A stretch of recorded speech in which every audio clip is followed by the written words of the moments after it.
el gozo de estar con el Señor es una de las mejores cosas que nos puede pasar en la vida.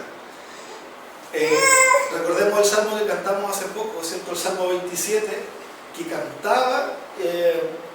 cantaba sobre, el rey David cantaba que quería estar en el templo, que anhelaba estar en el templo, y que Lorena le puso la música a este salmo, ¿cierto?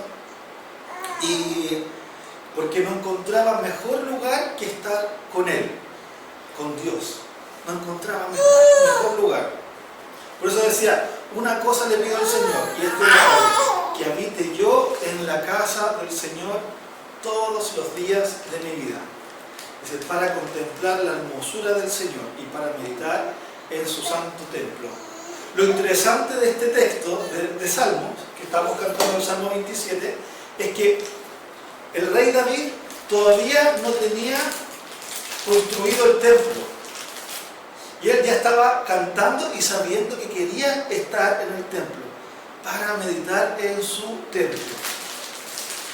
Pero él sabía que tenía una promesa de Dios para que su hijo Salomón pudiera construir este templo. Y esto también lo decía Salomón, y se lo había dicho su padre, a David se lo había dicho Salomón, dice, y lo dijo Salomón en el capítulo 5, dice que no pudo edificar casa al nombre de Jehová Dios por las guerras que le habían rodeado y los enemigos que tenía David en ese momento. Entonces él tenía el anhelo de construir el templo, quería participar en esa construcción, quería estar ahí, pero no pudo. Pero se le dio la posibilidad a su hijo Salomón. Y es por eso que Salomón, conociendo lo que su padre había dicho, dice que Dios le había dado paz por todas partes y que no tenía ya adversarios a quien temer. Y es por eso que podía determinar y tener una casa para Jehová, para el Señor su Dios. Dice, según lo que Jehová habló a David mi padre, tu hijo, a quien yo pondré en lugar tuyo, en tu trono, él edificará casa en mi nombre. Como les decía, aunque David no pudo construir el templo, tuvo el anhelo para estar en la casa con el Señor y disfrutar la hermosura con Él, de estar con Él. Entonces, el objetivo de esta predicación es que nosotros reconozcamos la importancia de disfrutar de la presencia de Dios. Disfrutar de la presencia de Dios. Y que hagamos todo lo posible de forma intencional para estar en su presencia, para estar con Él, para disfrutar de esa hermosura. Ese es el objetivo de esta predicación. Y reconociendo nuevamente, ¿cierto?, que vamos a orar primero para que el Señor nos vaya guiando en este texto. Señor Santo, Dios Todopoderoso, gracias por estos momentos que nos das de poder acudir a usted. Señor, le pido que entregue las palabras que sean correctas para estudiar de su palabra. Y así como el rey David quiso estar en la hermosura de su presencia, también Salomón, así también nosotros podamos disfrutar de su presencia hoy en día, escuchando de su palabra. Así que muchas gracias y le pido que el Espíritu Santo nos ayude a buscar este relacionamiento con usted. En el nombre de Jesús oramos. Amén. Recordemos que Salomón era un rey, que era muy poderoso, y que el Señor le había dado sabiduría. ¡Ay, qué bueno! Bueno, espero que se haya escuchado. Gracias por el contexto. Estaba emocionado, entonces estaba ahí como... Bueno, entonces les decía que Salomón le había pedido a Dios algo especial. Y ese algo especial era sabiduría para ejercer justicia en su pueblo, para poder servirlo. Y en este sentido Dios no solamente le dio sabiduría, sino también le dio riquezas, le dio otros dones. También le dio tranquilidad. Y es por eso que a Salomón iban de diferentes partes para poder escuchar esa fama que él tenía, esa sabiduría. Entonces Dios le había dado ese don a Salomón. Y uno de los dones más fuertes que le dio fue con un propósito. Y uno de los propósitos, habíamos visto también la semana pasada, era para impartir justicia, y ahora vamos a poder ver que fue para la edificación de la casa de Dios. De ahí que el título de la predicación, si puedes pasar, el título de la predicación se llama Construcción y dedicación del templo, Salomón, construcción y dedicación del templo, para la presencia manifiesta de Dios, para la presencia manifiesta de Dios. Y esto lo vamos a ir tratando ahora. Y quiero partir el primer punto con una pregunta. ¿Por qué se debería construir el templo? ¿Por qué? Porque, primero, en primer lugar, sabemos que Dios es un Dios que está en todos lados, que es omnipresente, que es el creador del universo, por lo tanto, nada lo puede contener. Y Él está en todo lugar. Que no hay ningún otro ser, ninguna otra cosa que sea igual que Dios. Nada ni nadie tiene esa característica, que sea omnipresente, que esté en todo lugar. Y esto el rey Salomón también lo sabía, porque cuando él hizo la dedicación del templo, dijo en el capítulo 8, versículo 27, que dijo, pero ¿morará verdaderamente Dios sobre la tierra? He aquí, los cielos y los cielos de los cielos no te pueden contener, cuanto menos esta casa que yo te he edificado. ¿Por qué entonces tenía que construir una casa si Dios estaba en todo lugar y Él necesita una casa para habitar?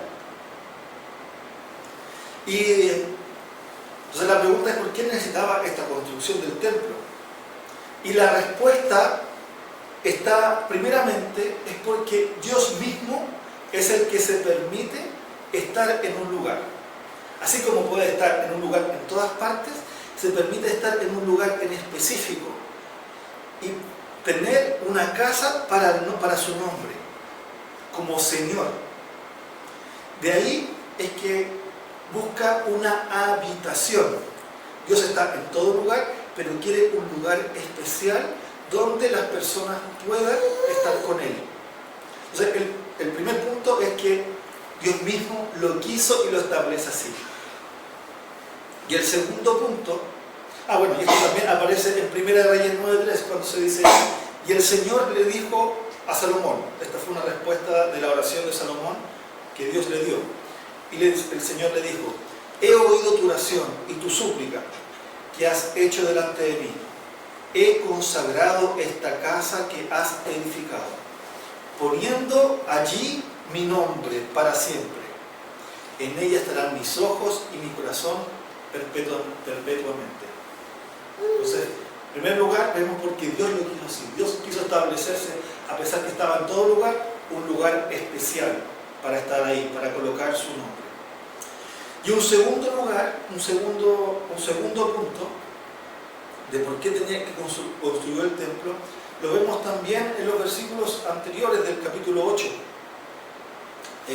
Cuando dice a continuación,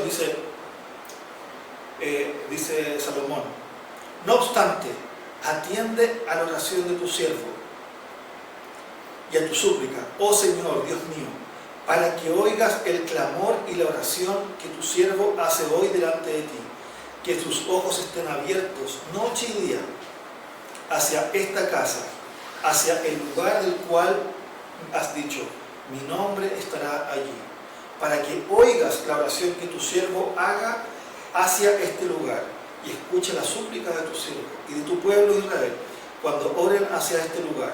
Escucha tú en el lugar de tu morada, en los cielos, escucha y perdona.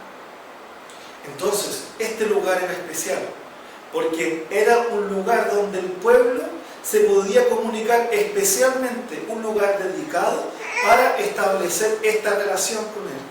Dios está en todo lugar, pero su presencia se hace manifiesta en forma especial en el templo. Por lo tanto, este Dios infinito permite y entrega todo lo necesario a las criaturas infinitas, perdón, a las criaturas, este Dios finito entrega todo lo necesario a las criaturas finitas para que se relacionen con Él. Es como un pedazo del cielo que se abre y se pone en ese lugar de forma especial para ese relacionamiento. Por eso en el versículo 28 decía, para que oigas la oración de tu pueblo, para que oigas la oración de tu siervo que está en este lugar. Es de ahí que es Dios que se acerca al hombre. Recordemos que el hombre desde el principio tenía una relación perfecta con Dios, pero se quebrantó por la caída, por la desobediencia del hombre. Y es ahí que es Dios acercándose al pueblo, acercándose a la humanidad. Por lo tanto, es Dios que quiere establecer un lugar en la tierra en forma especial, el templo es un lugar especial, para poder relacionarse con el ser humano, para poder relacionarse con sus hijos y con su pueblo. También con respecto a esta parte de por qué tenía que construir el templo, también tendríamos que conocer un poco del proceso histórico de lo que pasó con respecto al templo. Y el templo hay que empezar que se refiere a la habitación de Dios, donde Dios estaba.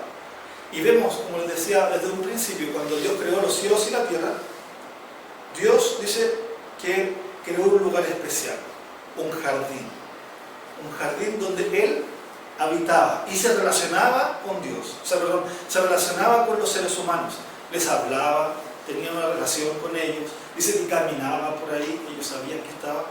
Y eso fue lo que pasó con Adán. Por lo tanto, el primer templo fue el mismo jardín que estaba en Edén, porque Dios estaba habitando ahí. Y como les decía, después de la caída, la segunda parte, con el mismo Adán, esa habitación se quebrantó. Ese lugar se sacó, ya no existía, porque Dios sacó al ser humano de donde él estaba, porque ya no podían estar juntos, no podían relacionarse. El Dios santo perfecto no podía estar con lo imperfecto. Y es ahí que Dios actúa como juez y permite, ¿cierto?, que los seres humanos hagan sacrificios para establecer, sacrificios momentáneos, para poder restablecer esa comunicación. Y es por eso que Adán enseñó a sus hijos a que ellos tenían que entregar sacrificios, porque la paga del pecado era muerte, y la única forma de relacionarse era cumpliendo en cierta forma esa situación. Y ya con Abraham también, el templo de Dios, Dios se acercaba, visitaba a las personas. Dios mandaba ángeles o se mandaba a sí mismo de diferentes formas para comunicarse con ellos. Y ya con Moisés, Dios se manifiesta a través de una nube o a través de una columna de fuego. Y es ahí que también Dios envía y se comunica con Moisés, le entrega las tablas, le dice que tenían que hacer el arca del pacto y también que tenían que construir un tabernáculo. Pero el tabernáculo, recuerden, que no era un lugar en específico, sino que era como una tienda grande, gigante, donde ellos tenían que trasladarla y tenían que moverse. Y ya con David y Salomón es que llegamos a este tiempo del templo, donde Dios quería establecer una casa, un lugar de forma especial. Todo esto, ¿qué nos demuestra? ¿De qué estamos entendiendo con esto? Es que Dios se ha ido manifestando a la humanidad de diferentes formas, para relacionarse con el ser humano. Se ha manifestado primero a la humanidad entera, se ha establecido a personas en específico, a familias, a pueblos, a un pueblo en especial. Y es a este pueblo que se quiere acercar y tener un relacionamiento con él, para poder tener un proceso de redención de la relación entre el ser humano y él. También tenemos que entender es que es Dios quien establece esos estándares de comunicación, de relacionamiento. No es que el ser humano puede decir, yo me relaciono con Dios como yo quiero. No, sino que es Dios que Primero se revela, entrega los estándares de relacionamiento para poder relacionarse con nosotros. Es como cuando, no sé, en el rey de España, ¿cierto? El rey de España, si alguien quiere visitar al rey de España, tiene que seguir ciertos protocolos que ellos mismos, que el rey establece para relacionarse con él. Es un poco similar. Claro, acá hay mucho más misericordia con Dios y nos da diferentes posibilidades. Y esto también nos lleva ya a un segundo punto, que son las implicancias de la edificación del templo. Las implicancias de la edificación del templo. Como les decía, primero Dios establece los parámetros y los estándares donde él iba a habitar. Dios se comunicó con Salomón, Dios se había comunicado con David y le había dicho qué es lo que tenía que hacer. Si vemos nosotros, yo después les invito a leer el capítulo 5 al 9, y una de las características que más aparecen son cómo tenía que haber sido construido este templo. Tenía que estar hecho con ciertas dimensiones, con ciertas características, cómo tenía que ser el lugar santísimo. Y es por eso que Dios está demostrando y también ciertos materiales que son símbolos de pureza. Por ejemplo, usa mucho el tema del oro que tenía en este lugar. Entonces, así con todas estas capacidades que Dios, o sea, todas estas características y estos estándares que Dios estaba dando a Salomón, que tenían que construir en el templo, le entrega la sabiduría para poder hacerlo. Y bueno, estábamos hablando con Juan Guillermo, que están haciendo una obra gigante, ¿cierto? Que imaginen cuánto dinero se ha invertido en esa obra. Yo también tuve la posibilidad de trabajar, mi trabajo fue, trabajé en una obra de construcción de la parte de administración y estuvimos trabajando en uno de los centros culturales más grandes de Chile y estábamos trabajando en todo lo que es montaje y por lo menos trabajamos más de 1 millar de personas, por lo menos estaban trabajando en ese lugar. O sea, más de 1000 personas. Así que eran bastante los trabajadores, bastante las personas, bastante los recursos, bastante las tareas. Entonces nosotros teníamos que llevar los procesos, ordenar, y teníamos que ver los contratos con las personas.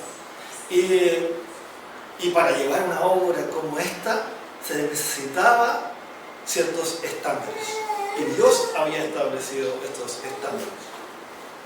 Y no solamente había establecido estos parámetros, sino que también había establecido y dado a ciertas personas dones y características, atributos, recursos. Y eso es lo que les decía al principio, que justamente Dios le dio a Salomón esa sabiduría. Estar a cargo de una mega construcción con tanto detalle tiene que haber sido una mente sabia, una mente inteligente, prodigia se podría decir. Y eso es lo que el Señor justamente le había dado a Salomón. Pero no solamente eso, le había dado recursos, le había dado todas las situaciones, los contactos. Y es por eso que él pudo desarrollar este trabajo para su reino. Por otra parte, Dios también le estableció la capacidad de servir en orden, como un tercer subpunto. No era que era todo desordenado. Dios estableció ciertas características, tenían que ordenarse, sacaba lo mejor de cada uno, ¿cierto? Lo mejor de cada uno, usaban a cada uno, ¿cierto? en su talento. Usaban los artesanos de madera con una cosa, a los artesanos, ¿cierto? que trabajaban con el oro, que trabajaran con el oro.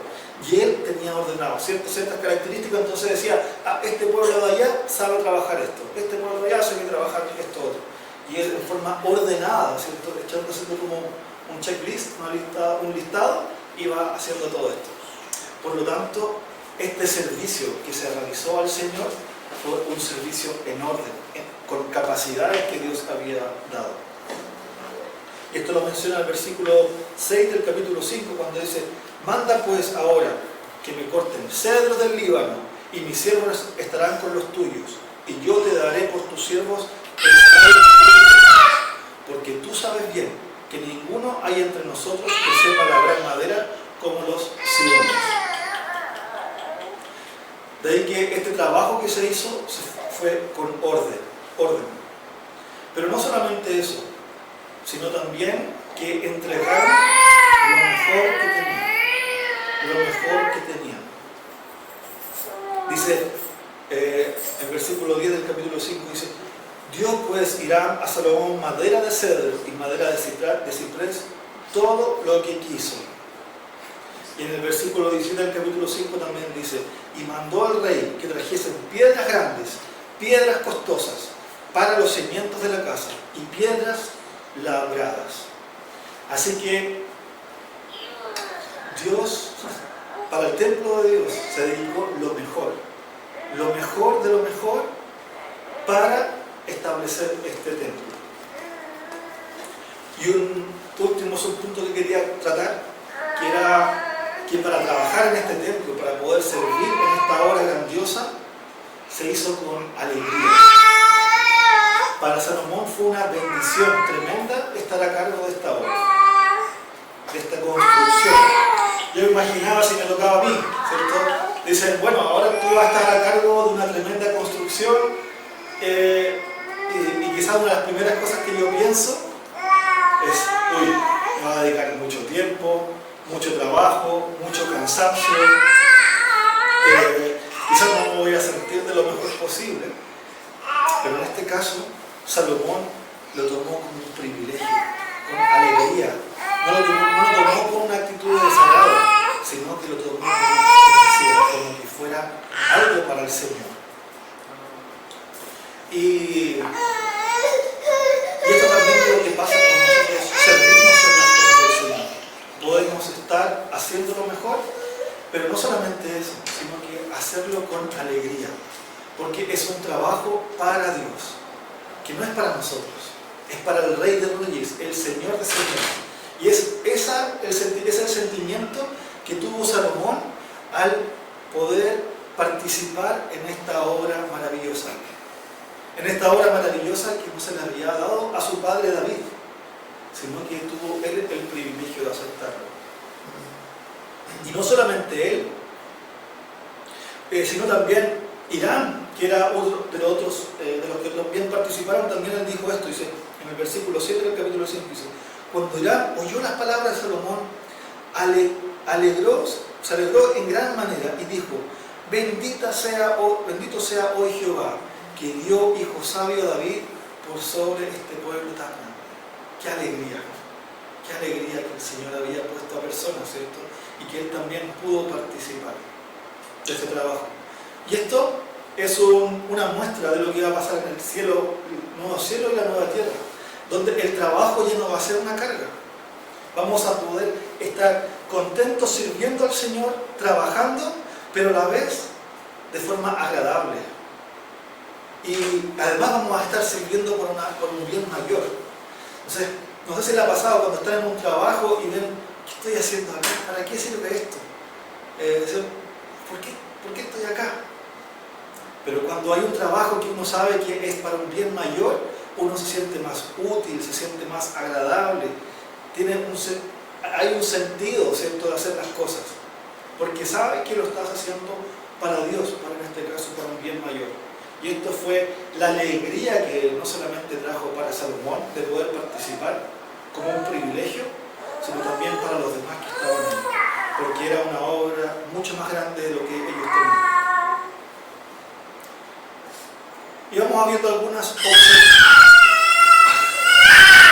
observaciones con respecto a esto. Primero, como consecuencias de la construcción del templo, vemos que había muchos detalles en la obra de construcción, en el amoblado, ¿cierto?, que se hizo lo más hermoso posible, lo mejor que se podía, lo más agradable, de cierta forma lo más limpio, lo más cauteloso, ¿cierto? Fue lo mejor que se había utilizado para la época. No había mejor tecnología que se había utilizado, no había mejor materiales, sino que se usó lo mejor en la construcción que había en ese tiempo.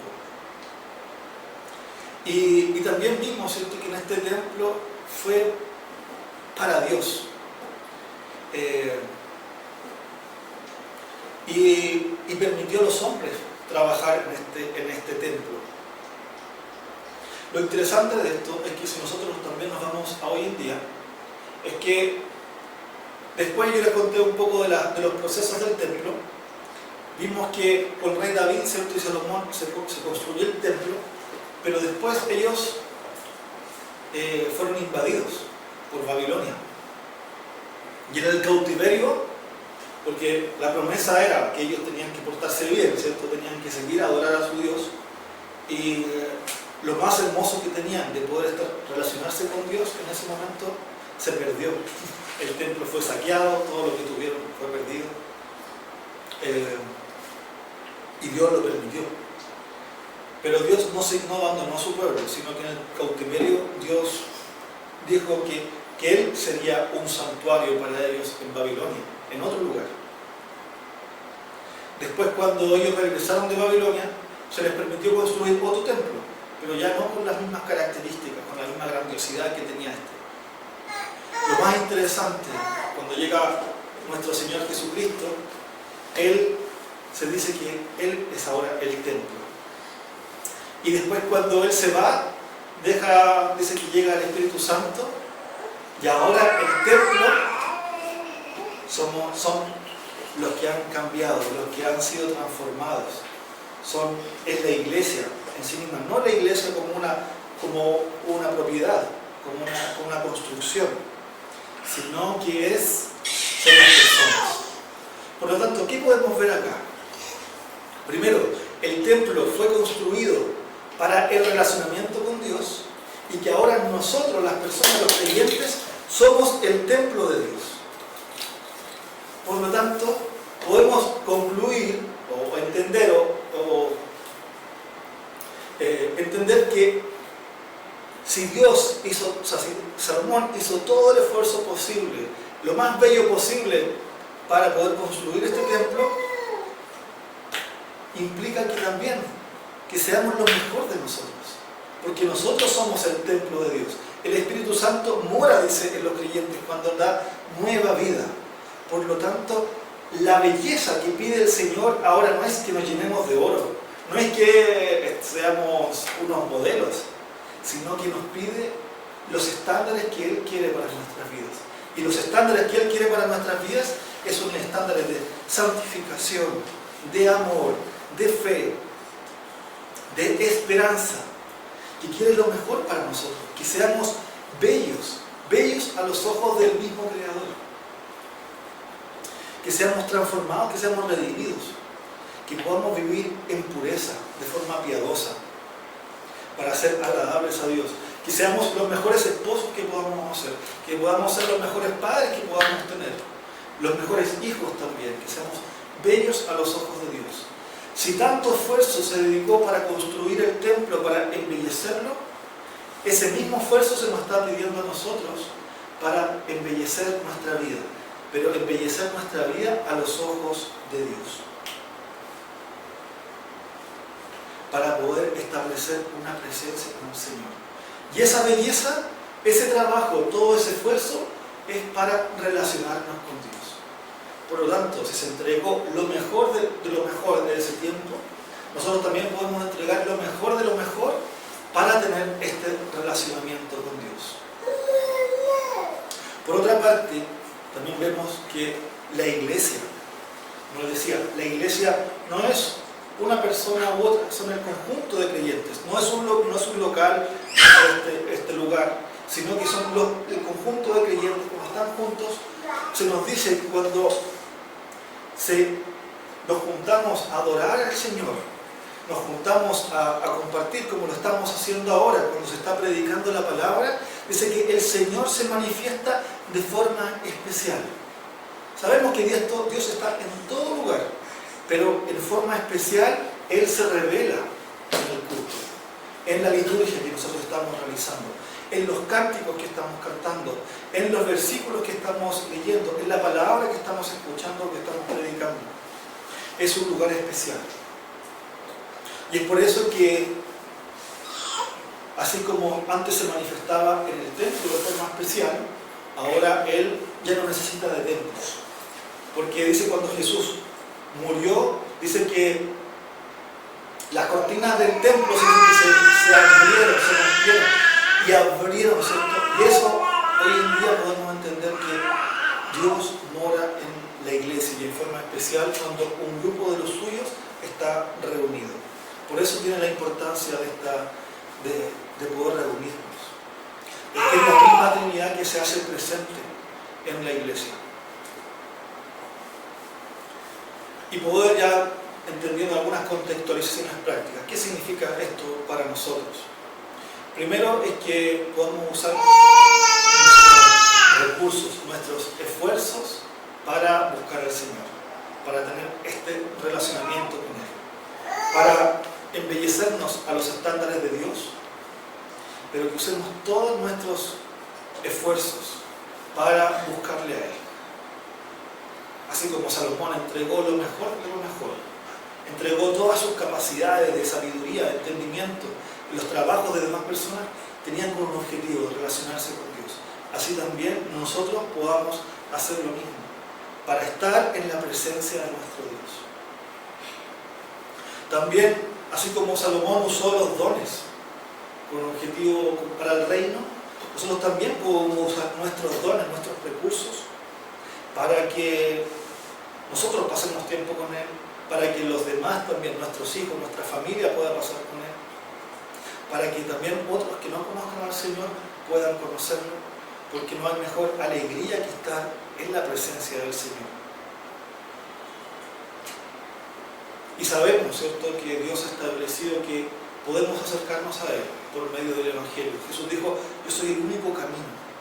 Por lo tanto, nosotros podemos invertir para que las demás conozcan el camino. No es un camino mío, sino es el camino de Cristo. Y por otra parte, también poder estar alegres, porque sabemos cuando hacemos algo útil, cuando hacemos algo con sentido, hay gozo, hay un sentido de utilidad, de pertenencia. Y también poder entender que Dios pide los estándares para nosotros, y esos estándares son de santificación. Son estándares como los mismos estándares que fueron construidos para el templo, se nos están pidiendo a nosotros, para vidas transformadas, vidas redimidas, que muestren vidas hacia afuera y hacia adentro.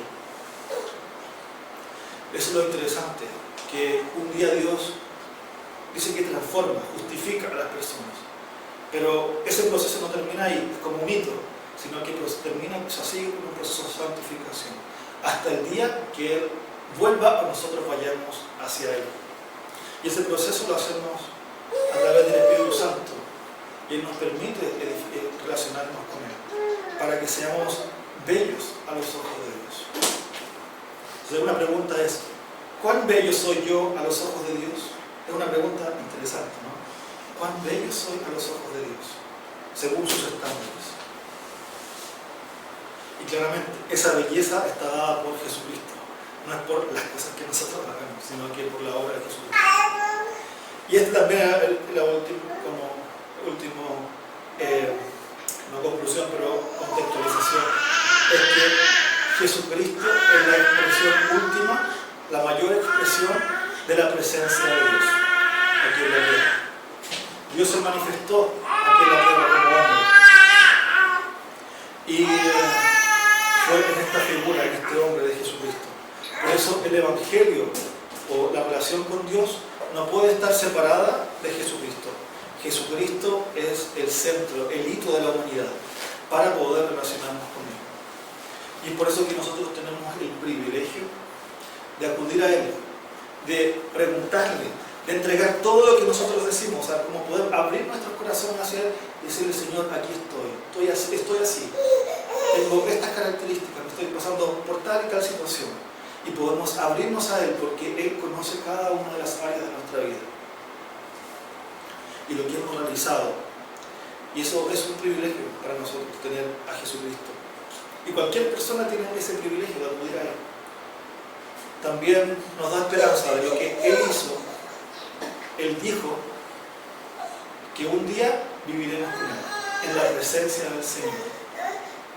Para sus hijos dice que vamos a estar viviendo la vida eterna. Para los que no son sus hijos dice que van a estar viviendo, ¿cierto?, la justicia eterna, podría decir. Y dice que viviremos en perfecta comunión con Él. Podremos, al igual que Salomón, utilizar nuestros dones y estar con nuestro Señor Jesucristo. Podemos estar gozosos en la presencia manifestada de Dios. En todo es un mundo renovado, porque ya no va a ser solamente una parte el lugar, sino que va a ser todo el universo, va a ser restaurado, donde todo va a estar a cargo del Señor. Así que podemos agradecer al Señor por esta palabra y que Dios nos siga. Le podemos agradecer porque Él se ha revelado a nosotros y podemos estar en su presencia. Señor Santo, muchas gracias por este día que nos da, porque podemos estudiar en estos capítulos cómo usted se ha manifestado al mundo y cómo usted nos busca. Señor Santo, pedimos perdón por las veces que hemos desechado o no tomado en consideración cuántas veces usted se ha manifestado de forma específica con nosotros. A veces quizás pedimos tantas cosas que esperamos para que usted se manifieste, pero ya usted ha establecido sus estándares. Y recordamos que en Jesucristo esa presencia manifiesta fue en especial en Él. Y es en el nombre de Él que hoy día le pedimos que ese relacionamiento con usted, que nuestros recursos, nuestros dones, podamos utilizarlos para ser agradables a usted, para ser agradables a lo que usted quiere, porque sabemos que eso es lo mejor para nuestras vidas. Perdónanos, Señor, cuántas veces no lo hemos hecho, pero sabemos también que tenemos un Dios perdonador, así también como aparece en este texto, Señor. Muchas gracias, Señor Santo. En el nombre de Jesús oramos.